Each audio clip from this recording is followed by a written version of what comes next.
Hi, everyone. My name is Steve McDonald. I'm the VP of Communications and Marketing here at UJA. If you just joined, we're going to kick things off right away, although we see that people are still joining, so the group is going to grow as we progress. So grateful to have you with us today for this briefing.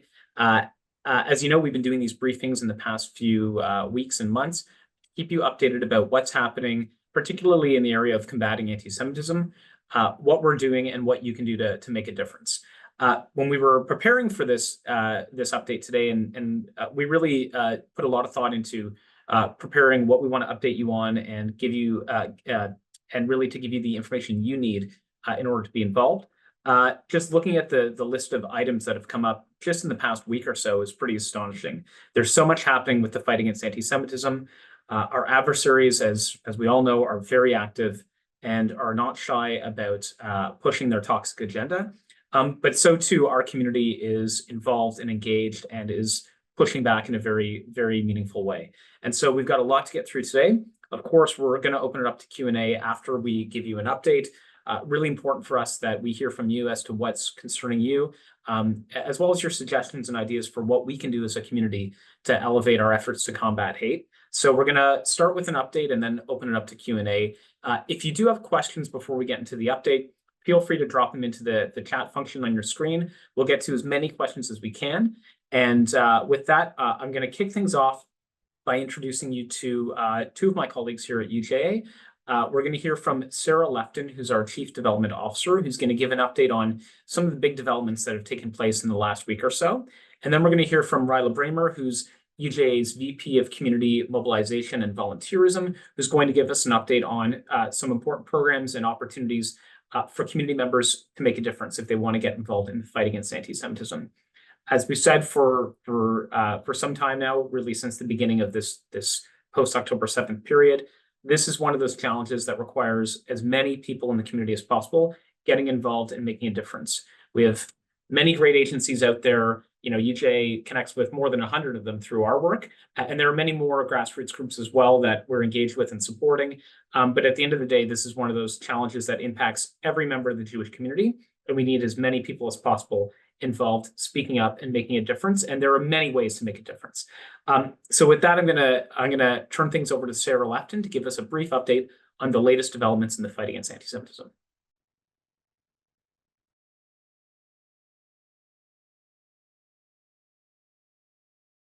Oh, Sarah, you're on mute.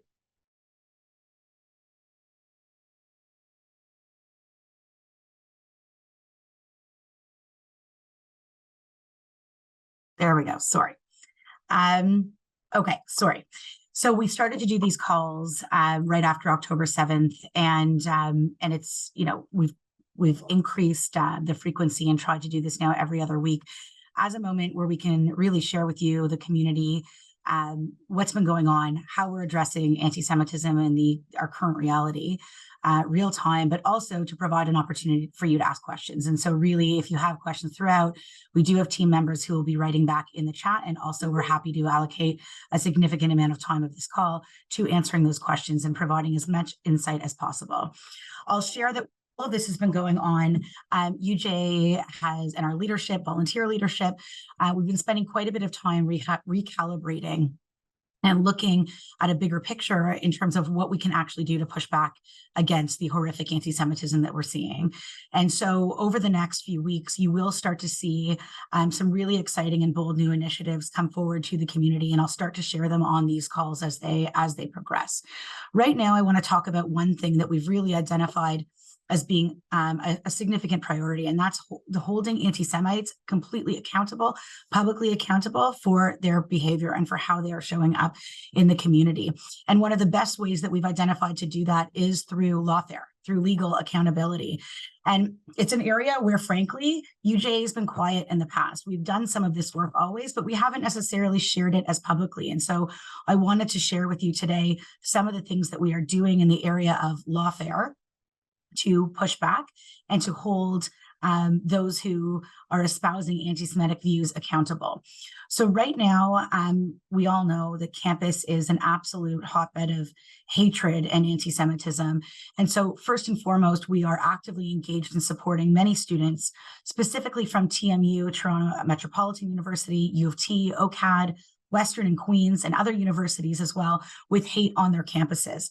Some of you may know, and we've mentioned this on previous calls, that UJA and CJA, our partner, the Center for Israel and Jewish Affairs, has set up basically what is a pro bono law firm called the Legal Task Force. And it was set up actually years ago, and it was much smaller, and we sort of took things on ad hoc. But since October 7th, this group has really developed into, as I say, a pro bono law firm with well over 250 leading lawyers from the city of Toronto, who are senior in their respective fields. The 250 lawyers who are part of this are divided into 13 different divisions, one of which deals with unions, one deals with university campuses, one deals with public school boards, one deals with the area of criminal law and things like that. But each area has a group of specialized lawyers who have agreed to take cases on a pro bono basis. Now, I don't want anyone to think that the only lawfare that we're engaging in has to be done in this way through these pro bono lawsuits. There are moments where either we need to pay filing fees, we need to have a reserve of funds that are available in case costs are awarded against us, or we need to actually fund a piece of litigation that's going to go into the courts and is going to require sustained effort. But there are literally thousands of complaints and incidents that are taking place where we need a lawyer to be able to write a letter, attend a meeting, usher something through quickly and try to achieve very, very quick results. This isn't sort of protracted litigation, but areas where lawyers can really add value and support people who are experiencing anti-Semitism. And that is primarily what this legal task force is doing. So we've been engaging on these campuses, and we have actions either that have been commenced or that are starting on these university campuses.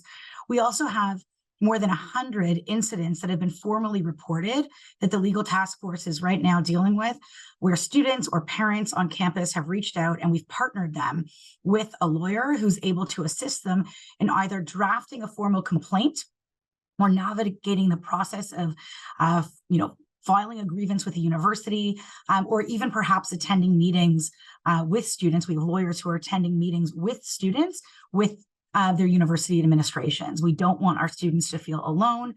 And the same would go for it's not just hundreds at this point, but it's thousands. We have over 3,000 people who have needed support in their workplaces. And so we have lawyers who are supporting them. Sometimes we've had some instances where universities have been helpful. We've had other instances that I'm sure you can imagine, where students feel their concerns are not being addressed. And our team of lawyers then really spends time evaluating what the legal avenues are that can be pursued in those instances. The Legal Task Force also, in collaboration with CJA, helps public school students as well. So we have, as I mentioned, a full division of the Legal Task Force that's focused on providing assistance to Jewish students who are experiencing hate or discrimination in the public schools. And we have many of these complaints coming in, and we're providing support there as well. We've also noticed a really troubling trend of frankly, doxing of Jewish professionals, particularly doctors and teachers. We've seen huge increases in anti-Semitism, specifically in these spaces, education and in healthcare. These are targeted campaigns against members of the Jewish community, trying to ostracize or really isolate, I'll say, Jewish healthcare workers, Jewish doctors, and things like that. And so we've assisted at least 50 individuals at this point who have been targeted as part of this harassment campaign. So our team of lawyers is working on that as well. We're going to drop contact information for the Legal Task Force in this chat now. So if anyone has questions or if you have concerns, we're very happy to partner you with a lawyer, or frankly, to raise it with the task forces if it's a bigger issue. A couple things just to note on active cases right now. We have one case right now against the Public Service Alliance of Canada, where we're taking them to the Canadian Human Rights Tribunal. we're calling for the union to be held accountable for promoting an anti-Israel agenda that's fostering a culture of discrimination and harassment against its Jewish members. I'll tell you, we're anticipating, again, none of this is a surprise, we're all seeing it, but we're anticipating a lot more work that will have to be done in the lawfare space with respect to unions. We have notified that there are new BDS resolutions coming in within some of the unions, but there will be a legal avenue to pursue in a number of these different cases.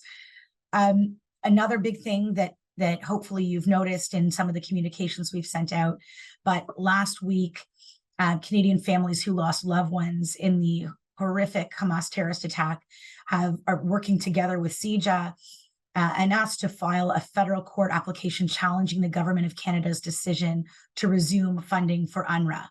So just a note here on how we can do this and what that means.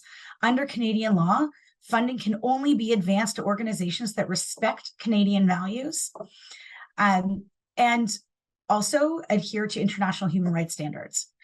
UNRWA has well-documented links to Hamas, a terrorist organization under Canadian law. They've already been recognized as a terrorist organization under Canadian law. So by resuming Canadian funding to UNRWA, the government is in violation of its own anti-terrorism legislation. So we need to hold them accountable for that. And that's why we've moved forward with this lawsuit. I also should note some just significant new developments with Toronto Police and sort of their hate crimes campaign. We've now seen that several arrests related to hate crimes and assaults have been made over the last few weeks in Toronto. There was an 80-year-old who was charged for multiple incidents of anti-Semitic graffiti, and we've seen this obviously popping up everywhere. And multiple people were arrested at the pro-Palestinian march for various charges, including assaults against police officers and a police horse that you've seen. I'm sure you've seen. The Toronto Police held a press conference calling out a group of individuals who are consistently acting as agitators and becoming increasingly confrontational and violent. One of the things that UJA and CIJA has been able to do is to help police understand who these agitators are and to frankly help get them the information they need to make some of these arrests. So a very important role that we can play as a community. The police have made it clear that while freedom of expression is a protected right, and we know they've been saying this throughout, it has limits when it crosses hate and violence. So since October 12th, the hundreds of aggressive anti-Israel protests have actually cost the police more than $12 million.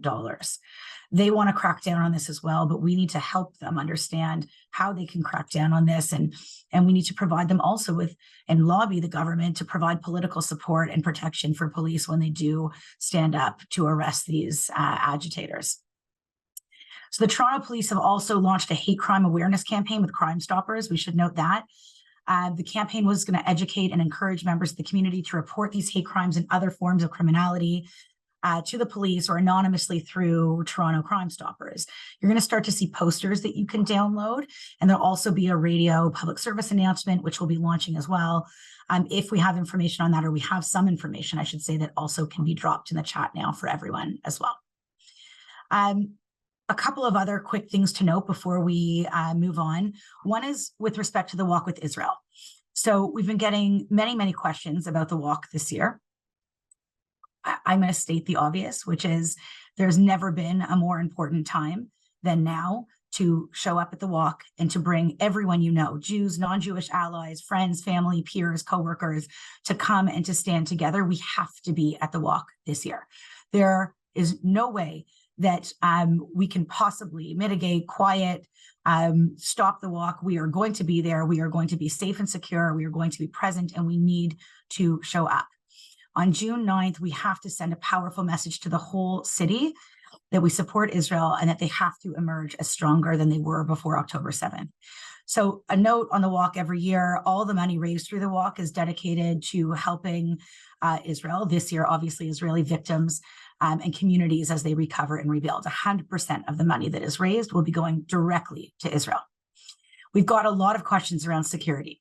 So first of all, important to note that the walk against Israel, I'm sure many of you have seen sort of these social media posts and things like that, where people are trying to mobilize and frankly intimidate our community about the walk. This isn't new. Every year we have a group of protesters. Every single year we have a group of protesters and agitators who want to intimidate us and frankly, scare our community so we don't show up and we don't walk.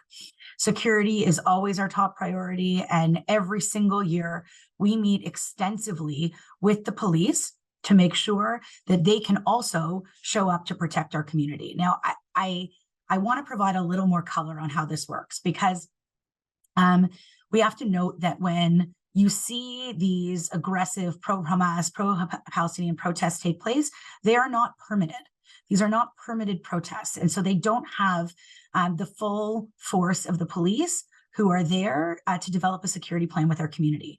When we host the Walk with Israel every year, the route and the parade, or not the parade, sorry, the route and the festival at the end, these are permitted events that we work on in collaboration with the police. And so emergency services and Toronto Police are accountable for making sure that we are safe and secure. It is completely different than an unpermitted protest or rally or something like that. So, number one, the protesters come out every year. I don't think this year will be any different. Number two, you've seen recently, even as recent as this past weekend, where there was a rally at Nathan Phillips Square. These things take place. They are secure. They are safe. Thank God we haven't had incidents to date. UJ Community Security and the police are now, as I said, working on a plan to make sure that our route and the festival at the end are safe again this year. We have a detailed security plan that's already been worked on. And it's not just police. We also have extensive private security that UJA layers on top of the police presence. But we should be able, and we will be able, to walk safely and without obstruction. On that, we're also consulting with some of the top lawyers in our community to look at legal options to make sure that we can keep protesters away. And again, to make sure that our route is safe and secure. So, just a final note on this, I honestly believe that this is the most important walk that we've ever had. Please come. Please bring your friends. Please bring your families. Please raise funds for the walk this year. I know years ago, everyone went door to door and would solicit small gifts for the walk. Now is the time to do that again, because, our CEO, Adam Minsky, Jeff Rosenthal, our chair of our board, and myself and a number of other leaders, we've been in deep conversations now with these communities and with the Israelis on what it is going to take to rebuild in Israel. And as you can imagine, it's significant. We need to be able to raise funds to help them with rebuilding, and frankly, with the mental health support that they're going to need to be resilient as we move forward. The last thing that I'd like to share before passing it over to my colleague, Ryla, is really about another that's come up a lot, which is the Peel Nakba Day, the Peel School Board Nakba Day. We've been hearing concerns from parents about this Nakba Day that was introduced a year ago. I want to be clear. This is something that was introduced at the Peel District School Board a year ago, not the past couple of weeks. Just as horrific, makes no difference, but this is the first time that it will actually be observed in the school board. And it's horrible. It's a horrific thing, and we need to fight back against this. We know that when they talk about Nakba Day, they're referring to the War of Independence in Israel in 1948, and it's associated with calls by extremist organizations for violence and threats towards the Jewish community and the world. This is a horrific thing, and we cannot allow for it to take place at the Peel District School Board, and we also can't allow for it to spread to other school boards. We totally understand that parents at other schools are concerned about spreading to other school boards. And right now, I have to say that we're working with both people inside government, people at the school boards, people at the school level, to make sure that this doesn't follow suit. The other schools and other school boards don't follow suit. And right now, at this moment, no indication that TDSB is going to be following this. But again, we're going to be monitoring this very, very closely for any developments. And we're happy to report back as things evolve on this, on these calls and in emails to the community. I'll tell you that our partners at CEJA and the legal task force are working closely to also look at legal avenues to address this concern. There are also some phenomenal people working at the grassroots level in the community that we're going to help to support, who are doing just fabulous work, pushing it back against Nakba Day in Peel. But again, sometimes people within the system, Jewish community members who are showing leadership, are on the front lines, have some phenomenal insight to how we can actually address this. And UJ is going to be supporting those individuals. If you have concerns about anti-Semitism at your school, please reach out to your local public school trustees or your school administration to book a meeting. And if you feel that your concerns are not being adequately addressed, please reach out to the legal task force, and we're happy to support you. If there are incidents of anti-Semitism that your child has experienced, or someone in your family, someone who's in one of these schools, UJA, CJA, and Pro Bono Ontario have launched something called the Combating Anti-Semitism in Schools Project. So it's a free legal service for low and moderate income families whose children have experienced anti-Semitism in school. Volunteer lawyers, not just through the legal task force, but through Pro Bono Ontario, are actually going to be able to bring these complaints forward and help negotiate solutions where the students feel unable to resolve conflicts with the school administrators. So we can also drop that in the chat, the link for Pro Bono Ontario in this particular project. There are resources that we can access, and we have to use those resources. One last note here, just going back to the big picture of what the strategy is going to be moving forward. I've been focusing on some of these micro tactics that we're using, but we need to sort of, again, take a step back and look at the big pillars. And right now I want to talk about three things: accountability for anti-Semites. We've talked a little bit about that with Lawfare. Relationships with allies, building out it's both formal relationships with leadership of allied groups, faith and ethnic communities, and also empowering Jewish activists, making sure that those of you on this call right now have the tools that you need to fight back, the messages, the email, the calls to action, to make phone calls, to show up at events, things like that. And we've been doing that. We've actually had more than 5,000 engaged activists just in the past few weeks alone who are getting our activist updates and following through by being in touch with elected officials and using some of the tools that we're providing. So we'll share in the chat again an email address that you can use to sign up for activist updates if you're not getting those. These are emails that are coming out every couple of days with very specific calls to action that you can use to guide your your own personal fight against anti-Semitism, and you can share that as well. There is a lot to do, and we want to focus on the ways to take action. So with that, I'm going to pass it over to my colleague, Ryla Bramer, to talk about a few ways that you can help.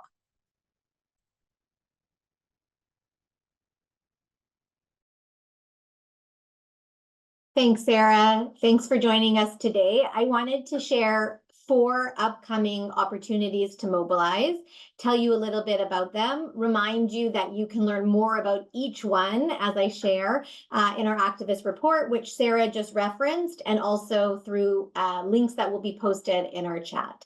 So first of all, I wanted to acknowledge the statement that was released by Pride Toronto last week, and to share that our goal is always to ensure that the Jewish community feels safe, comfortable, and heard in whatever space they want to be in. And so our number one priority right now is to work towards creating a safe space for LGBTQ+ Jews and allies to be able to share their Jewish identities, their relationship with Israel, as Pride Month is coming upon us shortly. There are a number of ways that you can get involved in ensuring that this happens. We have an LGBTQ+ division at UJA, and there is an event on April 19th, a call to hear from the community and allies and to brainstorm together. And details about that call that you are welcome to join will be sent out. There is also a WhatsApp group where people share ideas, concerns, and strategies for addressing issues as they arise. We do have the Walk with Israel on June 9th, which is a beautiful, inclusive community event for all members of our community and all allies who support our community. And we're looking at ways to recruit allies, LGBTQ+ community members to participate in both Pride Parade, but other events and opportunities in the month of June and in the times after, to ensure safe and welcoming space for all. With our partners at CJPAC, there is an opportunities for mobilization training, a crash course, if you will, on strategic engagement, the democratic processes at the different levels of government, and ways in which we can make our voice heard, stand up, speak out through letters, through meetings, through phone calls. It's a really amazing and concise opportunity for a little crash course if you already know, and some real eye-opening education. This is your first foray into mobilization in the political sphere. I also wanted to share around the safe access legislation. CIJA sent out a joint letter signed by a board of diverse allies to Premier Ford, asking the government to protect minority communities with safe access legislation. This legislation would provide religious and cultural spaces with a safe zone that would protect them from hateful protests and rallies in these essential community organizations. We encourage everyone to use this time to reach out to their local MPPs via email, through phone conversations, or by requesting meetings. And if anybody would like language around that, we are happy to provide some language so that we can make our voices heard as loudly and clearly as possible. And finally, I wanted to share just a little bit of information about our Parent Protector program. As is our goal in all spaces, safety and security of our staff and students at day schools is of critical importance. And members of each community know their community the best, the rhythms, the comings and goings of each individual school. It is the community members of that school who really know. And so we are looking at ways to empower that community of each school to be the eyes and ears, a watchful presence, a volunteer community watch, if you will. Right now, this is done through individual schools, information's provided, and it is our hope that in coming months, we will be able to expand this watchful community presence, the eyes and ears of the community, in different organizations where individuals are community members. And finally, we know that Passover is coming upon us, and I know I, like most of you, am thinking about the holiday that recognizes and celebrates our freedom at a time that feels so challenging right now. And I wanted to share that we know one of the best ways to bring people into our community to address Jew hatred or silence is to find opportunities for people outside our community to get to know and connect with the Jewish community. We are set to launch shortly a few different ways that you might use your own Passover Seder, your experiences around this holiday, to share with other people who might not know about this, whether it's inviting guests you wouldn't normally invite to participate in your Passover Seder, finding ways to have conversations about the holiday in your workplace, and in places you are during your leisure time, and thinking about ways at your Seder you might integrate conversation, you might save an empty seat for those who are still hostage, and ways in which we can both celebrate Passover, but also acknowledge this very unique time in the history of Israel and the history of the Jewish people. So those are but a few ways in which the community is mobilizing, taking action. We are continuously growing this list, seeking new opportunities to engage, and also really interested in hearing from you about issues of concern, about spaces that could use some gathering or mobilization. And our best initiatives are always a collaboration with our community. And so we look forward to hearing about those, and for you to tap into any or all of these that speak to your abilities, interests, and spaces.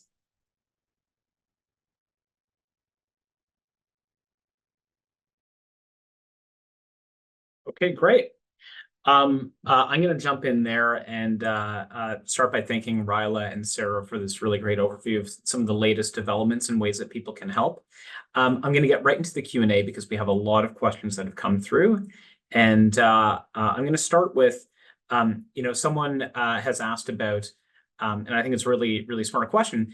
Someone has asked about whether or not there's any concern with our strategy being adopted or co-opted by our adversaries. The more that we talk about what we're doing and how we're trying to strengthen the community, we also see that many of the things that we as a community are doing and saying, our adversaries are twisting that against us and trying to use it for their own story. I'll start by saying this is a balancing act. On the one hand, we want to keep our community as involved as possible. We want to update you. We want to be as transparent as possible. At the same time, there are initiatives underway that we can't publicly discuss. There are a number of legal actions, for example, that are in the works that we can't yet publicly discuss. There are extensive security operations and planning that we can't publicly discuss. And so both for operational reasons, but also because we don't actually want to make our adversaries' job easier. Whether it's the protesters, whether it's the BDS movement, we want to strike the right balance between keeping our community informed without giving away too much of our playbook. So taking that into account, there are some things that we can share. First, people have asked about the April 15th economic shutdown that's been announced by the anti-Israel movement. We're aware of this. Our security team is monitoring it. It's a global initiative. It's not just in Toronto, but they're monitoring the Toronto specific aspect of this. Obviously, the security team is constantly engaging with Toronto Police as well as York Regional Police. When we find out about protests taking place or actions from anti-Israel protesters that are announced, and usually they're announced in advance because they want to mobilize their community, we share a lot of that information with police, and we ensure that first and foremost, any Jewish institutions, and not just Jewish institutions, it may be businesses that are Jewish or really any part of our community that's impacted directly by these actions, we reach out to them and ensure that they have a plan in place to ensure that they're secure, that they can remain open, and that people coming and going can be accessing their facility. Our first and foremost priority is to ensure that the community is strong, supported, and has security expertise at the click of a button or at the drop of a phone call in order to get the help they need. So we are on top of the April 15th economic shutdown. It's difficult to say whether or not this is going to be a massive thing in Toronto. I think it's too early to say that. Frankly, it's not likely to be that different from what we've seen over the last few months. It will just be a new version of the same. As I think was shared earlier, police have had to manage not dozens, hundreds of protests. In fact, nearly 1,000 anti-Israel protests have taken place since October 7th in Toronto alone. And so, people have asked as well about our strategy for managing these protests. And maybe Sarah and Ryla, I'll dive into this one right away. Really, there's three things we're looking to do in terms of managing these protests. The first is this: protecting our community.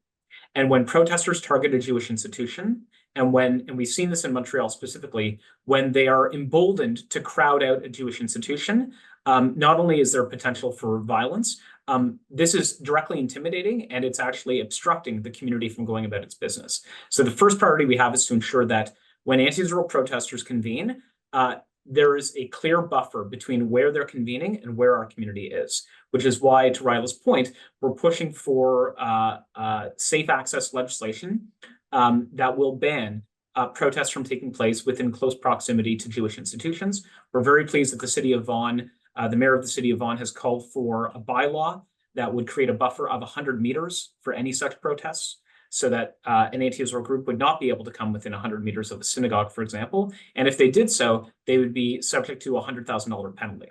So the first thing we focus on is ensuring that Jewish life is not disrupted and that we can continue to be safely and openly Jewish in this community. The second thing we focus on is ensuring that once that buffer is in place, that police have the information they need and clearly understand our concerns as a community, and that they are doing what they need to do to enforce the law. Our message to police since October 7th has been consistent. We're very concerned about incitement and hatred at these rallies. We're concerned about glorification of terrorism, and we're concerned about the potential for violence at these rallies. And so the first thing we ask of police is to ensure that when laws are broken, that they are enforced. We've seen several dozen arrests in the last few months of anti-Israel protesters. We've seen there are times where police, in order to develop the evidence to be able to stand up in court, those arrests sometimes take place after a protest. They may not take place in the moment of a protest, but from our perspective, it's most important that if police are going to be laying charges against someone, I understand, and I think we all understand, that police need to have the evidence that they need in order for those charges to hold up in court. So when we see that the line between free speech and hate speech is crossed, when we see that there's a risk of violence or that violence is actually taking place, our message to police is that they're there to enforce the law. And it's really up to the police to determine when the law has been broken. That's not our role as average citizens. it is our role as average citizens to flag to police and to report to police when we see something that's wrong. And so when in doubt, report it. Unless you're a police officer, it's not your job to interpret the law, but it is your job as a citizen to call the police when you see something's happening. And when community members have quickly reported incidents, it really makes it much, much easier for police to follow up and to arrest people. We've seen quick results when that has happened. So again, this isn't going to be something we're going to solve right now. As long as these anti-Israel protests are continuing, we know that criminal behavior is going to be taking place in certain cases. And so we're going to be continuing to communicate to police that they need to be extremely vigilant in enforcing the law at these protests. But the third element of our strategy is really about going beyond the law. There are many things in this country that someone can do that spread anti-Semitism, but don't cross a legal boundary. Freedom of expression obviously doesn't include hate speech, but there are many ways to spread lies about Jews, lies about Israel, to spread misinformation and conspiracy theories that don't necessarily cross the legal threshold.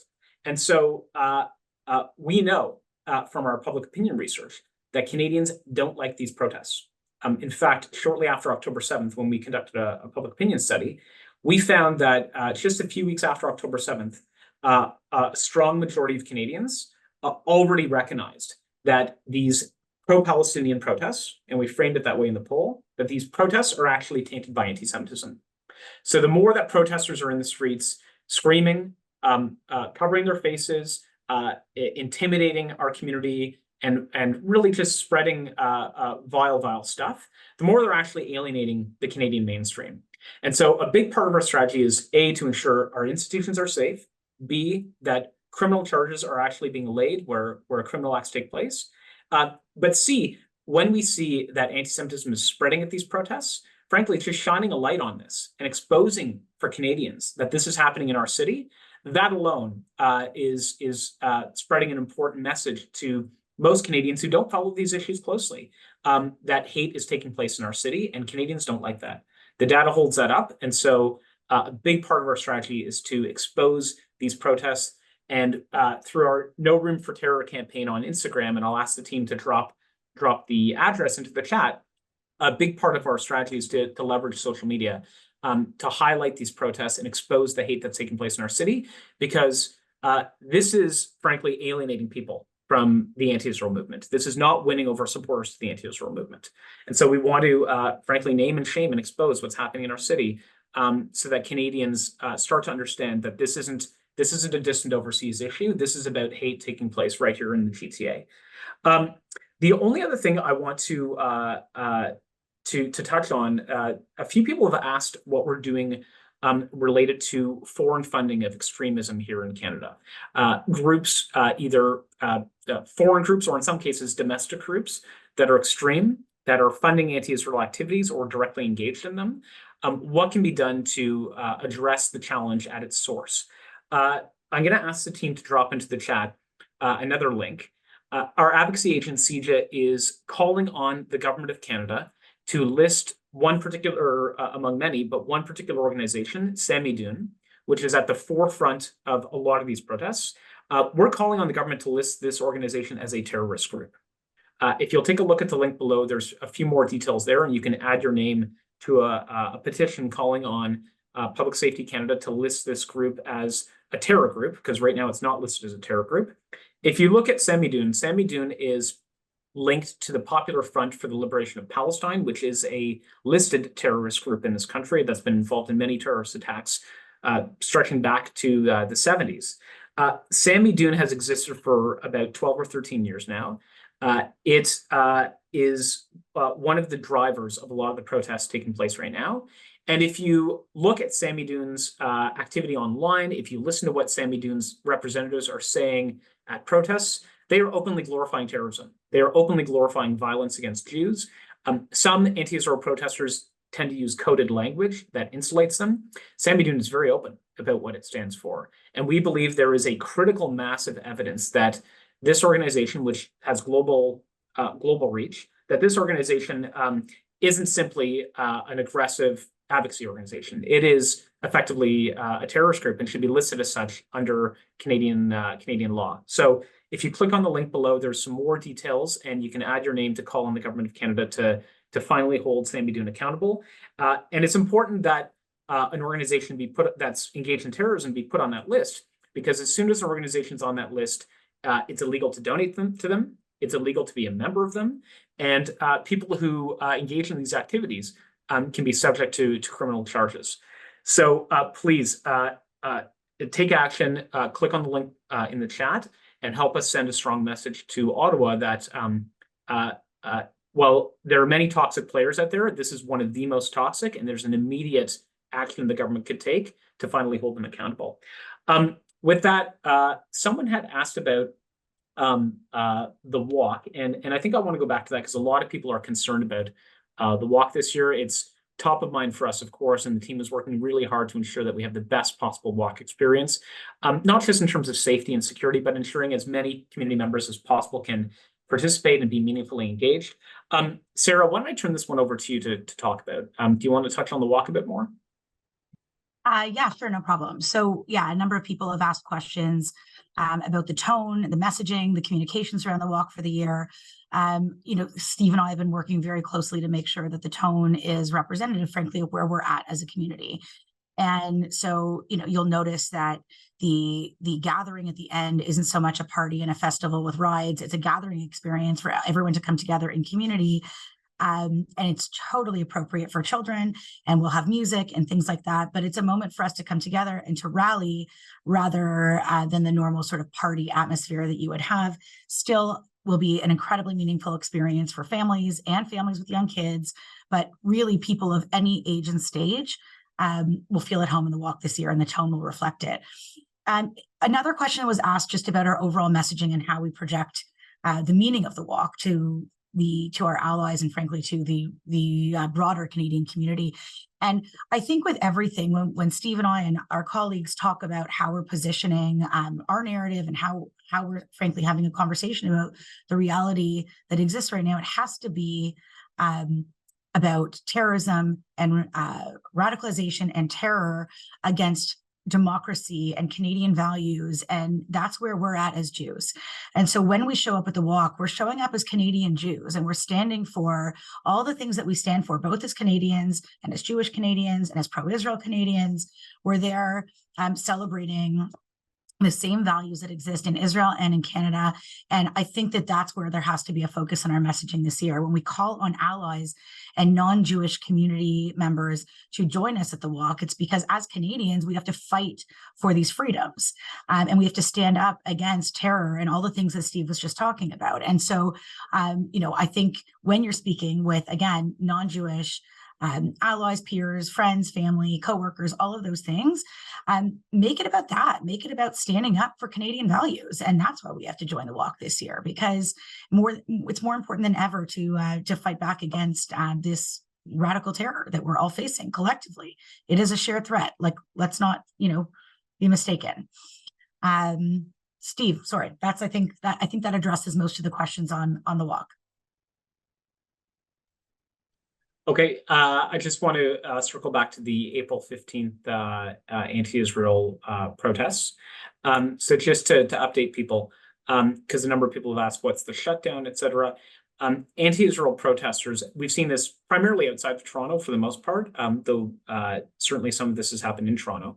Anti-Israel protesters are increasingly using what they would call civil disobedience. I think we would characterize it differently, to not just protest, but to try to block business with Israel. So we've seen attempts to block shipping to Israel, for example, on the West Coast. There is a global campaign to encourage the anti-Israel movement to engage in this similar disruptive activity in cities around the world. Right now, it's still not clear whether this is going to be a massive thing that takes place in Toronto. In all likelihood, it's not going to be a massive disruption.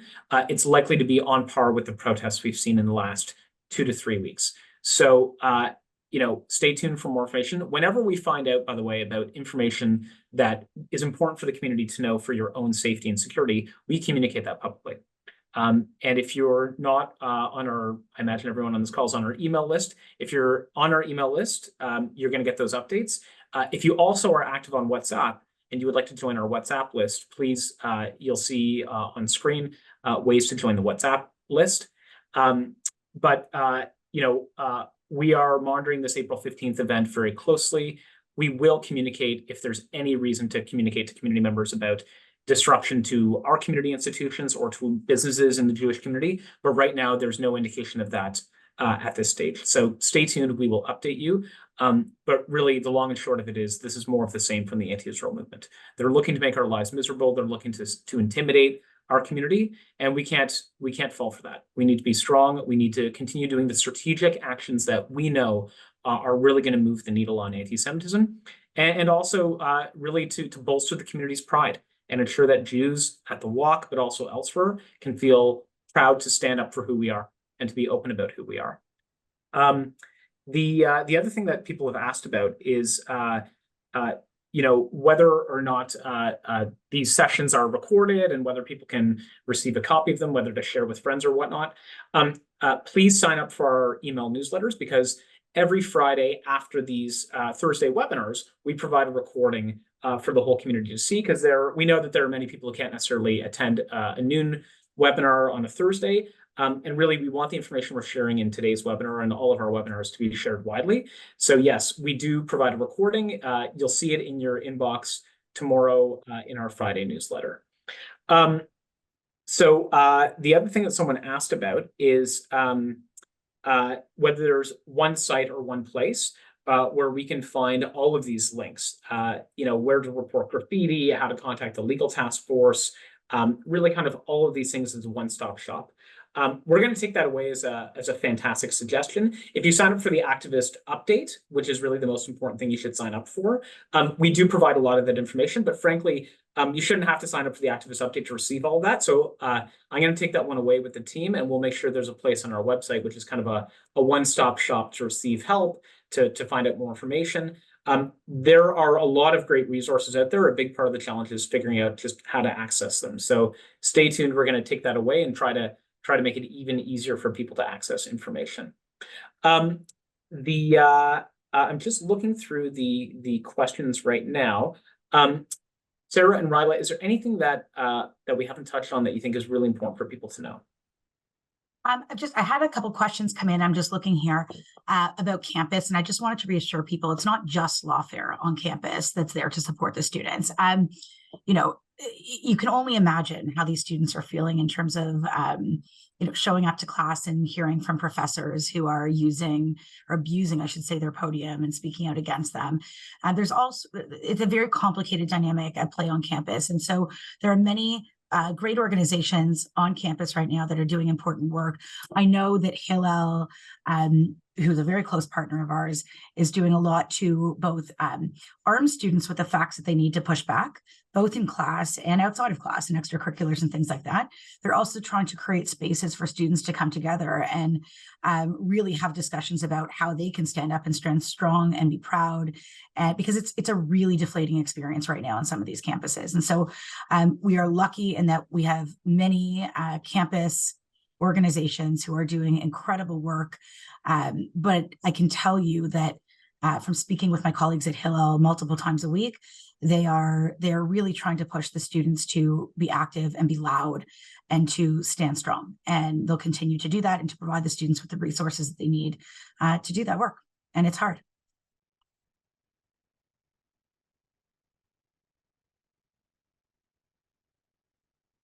I'm just looking to see if there's anything else here. One other question people are asking. Some people are wondering about taking on leadership roles in the community. I'll make a note to say the thing that concerns me most since October 7th is finding a way to empower community members to take on really important roles and to feel that they can stand up and they have the facts they need to be loud and to be proud. And, we need all of the leaders that we can get. We need strong, talented people to take on volunteer roles in the community, volunteer leadership roles in the community, frankly, to come work in the community if people are interested. There are so many opportunities to contribute right now. And I appreciate that you're taking time out of your day to dial in. That is something that's fantastic because you can relay this information. But if you are looking to take on a bigger role in the community, whether it's just to volunteer on something or to take on a leadership role, please send us an email at info@jewishtoronto.com. Again, like we've shared this link in the chat many times, and we can put it in the follow-up email. And we're happy to help you find the right place to land so you can really contribute in a very significant way. And thank you for those who are asking. Steve, over to you. Okay, I'm just looking through the chat right now. Yeah, lots of interesting questions. A number of people have asked about media bias, and I'm just going to jump in there very quickly. We've shared this on previous calls, so I know this is kind of recapping a little bit. We work very closely with Honest Reporting, which is a really great organization, and together, Honest Reporting and CJA as well directly engage media to point out distortion, bias, misinformation, and really to hold media accountable. And not just to hold media accountable, but also to highlight examples where the media does get it right. Because there are some examples of media, providing a look at stories of the Israeli experience that we really want to share and amplify. If you are not yet connected to Honest Reporting, go to honestreporting.ca and really sign up for their newsletter, because they too send out alerts. We also share those alerts in order to ensure they reach more people. They often send out alerts to ask community members to write to this media outlet, write to that producer or this editor. And I know it can feel like sort of like you're boiling the ocean. Like there's so much of this. How do we speak out? The more volume of feedback that media outlets receive, the more it really does shape their view of how to manage the issue. So speak up. Point out when you see really great content from a media outlet. If you hear an interview with an Israeli or see a story about an Israeli perspective that's really good, email the editor. Let them know that I really appreciated you covered this. And likewise, when you see something that's just really distorted, that's problematic, first check out to see if Honest Reporting has put out an alert about it. And even if you see something that Honest Reporting hasn't necessarily touched on, go ahead and email the editor. Let them know. Say that you were, as a reader or as a viewer, really upset by coverage. Because they're hearing from the other side, I can tell you. And they're taking into account the reader feedback that they're getting. So please make your voice known, but connect with Honest Reporting in particular, as well as CJA, if there's anything that you see that's really concerning where you want to kind of mobilize the whole community to speak out. I'm just looking at a number of people have asked questions in the thread about members of the Jewish community that may be supporting the pro-Palestinian anti-Israel agenda. This comes up, obviously, in the community. And I think it's an example of how we as a community need to be strong in our knowledge and in our identity as Jews. It is so important that while we fight anti-Semitism and look outside of our community, that we don't take for granted our community. We don't take for granted our kids, our students on campus. Post October 7th, we're seeing a real awakening of Jewish identity. Sarah and I and Ryla and others on the team have done a lot of meetings with community members in people's homes and here at our offices. I've never seen the community this engaged. I've never seen this many people wanting to make a difference. People who tell us things like, I took Israel for granted before. Never again am I going to take Israel for granted. Now I get it. Now I understand. And so there's a real moment of the community stepping up in its pride and its identity. We also see that there are fringe players within the Jewish community that don't support Israel's right to exist, that are willing to use their Jewish identity to be a hechsher, so to speak, a kosher stamp for the anti-Israel movement. At the end of the day, I think it's pretty obvious to the world that those voices, for the most part, are not that representative. They're extreme. They give the anti-Israel movement the ability to say, we're not anti-Semitic, we're simply anti-Zionist, which we all know that's false. They are one and the same. But I think it's incumbent on all of us when people ask us about this. Well, what about the Jewish person I know who doesn't like Israel? What about the Jewish person I saw in the media calling for Israel to be subject to sanctions? These people exist.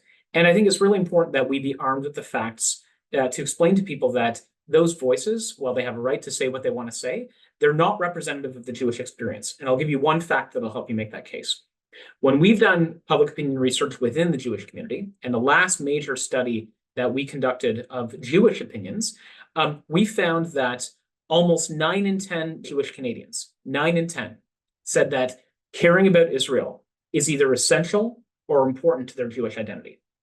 So if you want to, kind of rely on the 1 in 10 members of the Jewish community who say I'm against Israel, and ignore the 9 in 10 Jewish community members who say, actually, Israel isn't just another country, it's a part of who I am as a person. One can do that, but they're not being genuine about how representative those voices are. So when we hear lies and misinformation being spread by anyone, we have to challenge it. And I think the most important thing to challenge is the idea that Jews are not Zionists. 9 in 10 Canadian Jews are Zionists. It's as pure and simple as that. And we need to own that. We need to be proud of that. And we need to explain to people that those who oppose Israel's existence, no matter their identity, are frankly quite extreme. And they're off base with where most Canadians are at, let alone where most Canadian Jews are at.